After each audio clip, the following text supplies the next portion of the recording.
Hello, and welcome to school. I'm Mike Tadros. I'm going to take you through a lantern challenge that we designed to help you practice some of the tools from our Level 1 DVD. If you didn't get here through the DVD, that's fine. Feel free to follow along anyway. And if you have any questions or trouble about any of the steps or solutions that we're covering today, check out the Level 1 DVD for some more advice. I'm just going to open up Sketchup, and you can see here's the lantern example from the DVD. So I'm just going to pause the slideshow and pan over to the side here so that you guys can see the lantern. I'm actually just going to model another copy of that lantern right next to it. So I'm going to start with the rectangle tool and draw a rectangle. When you're drawing a rectangle, you get a snap for when you're aligned to a square. Now take the push-pull tool and you can pull that box up to the same height. Now I can take the offset tool, offset the edges from one side, and double click on the other side to repeat the same offset. Then again, take push-pull, push one side through, and then push the other side through. So we've got some white and blue surfaces. Can't really see through the box anymore. That's okay. If you take the select tool, you can triple click on that object to select the entire thing, then right click and select the option for intersect with model. Now you can erase each of the blue surfaces so that you can look through the box on both sides.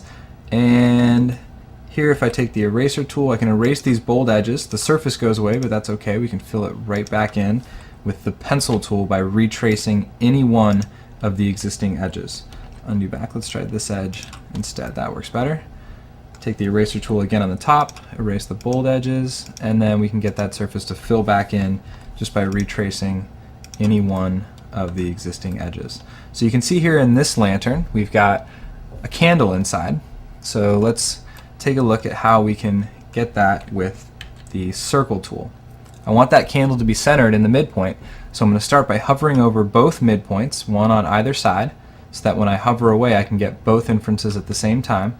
Then click and draw the circle so that it's centered. Then take the push-pull tool, push that up, take the offset tool, offset one side, then take the move tool and move that midpoint in. Get rid of that surface, move that midpoint in, then take push-pull and I can push that down and reference that surface. Then take the offset tool again, offset those edges for the candle, pull that up, offset the edges again for the edge of the candle, push that down, and offset that edge one more time for the wick of the candle. Just pull that up. So not bad so far. We got the holes cut out from both sides and we've got the candle part right there in the middle. Now if you look in the challenge, there's just a little bit of extra detail down at the bottom and at the top. So for that detail at the bottom, we're going to take the offset tool again, offset those edges, and this time we're going to use the move tool with the Alt key or Apple key for auto fold, and we'll just auto fold that surface right down. See, we get that detail at the bottom. And for the top, same thing, offset tool, offset the edges, then take the move tool with the Apple key on a Mac or the Alt key on a PC and auto fold that top surface up. So that's one way to get that top surface to kind of get tapered in there, is to use auto fold. Another way is to use the scale tool. So we'll try that next. If you take the push-pull tool, you can push that surface up, then select it, and then take the scale tool and hold down the Alt key on a Mac or the Option key on a PC, and you can scale that about the center. So you can see it's scaling relative to the midpoint. Set it in there. And one of the last things we'll take a look at here is this chord. So you can see the chord is coming up through the top of the lantern, and part of this chord, you can see it would be kind of tough to draw all of those little lines in there. So what we're going to do is use the intersect with model tool to intersect a cylinder with the top of the lantern. We're going to draw that cylinder so that it is also centered. So same trick as before. If you take the circle tool, hover over one midpoint, then hover over the other midpoint, you can draw a circle that's centered, and then take push-pull and pull that circle all the way up through the top of the lantern. I'm just going to move the cursor over and reference that same height. Now you can take the move tool and move that top end point in to kind of give it that tapered look. take the push-pull tool, and I can pull the rest of the cord up, and again match the height.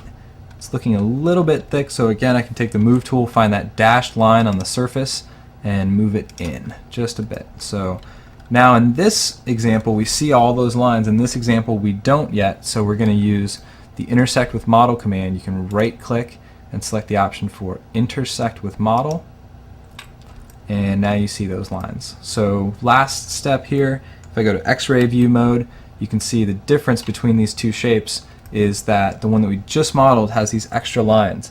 We want to get rid of those lines. While you're in X-ray mode, you can use the eraser tool to erase just about everything in the model. So if I turn X-ray mode off for a second, I can take the eraser tool, erase that edge. You see the surface fills right back in.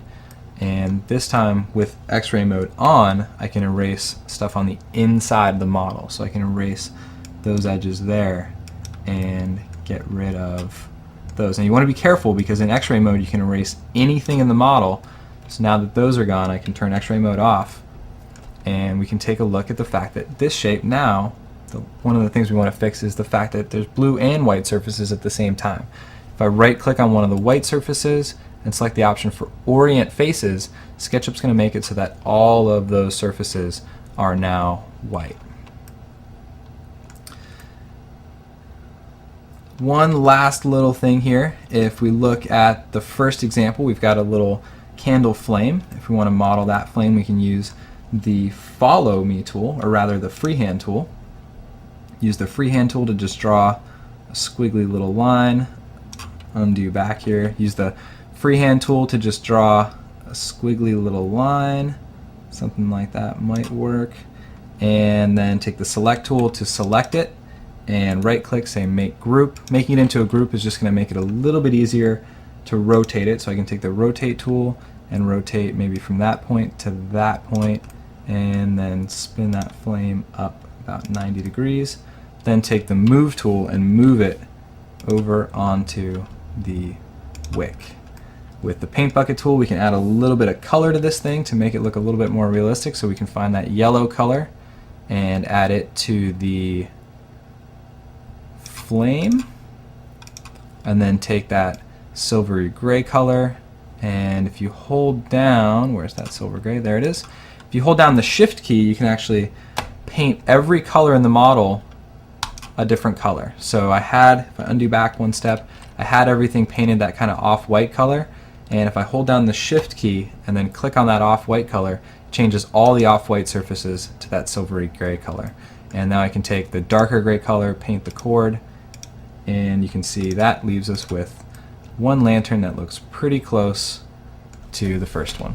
So thanks for following along. Hopefully that was pretty helpful, and look forward to seeing you in more tutorials down the road.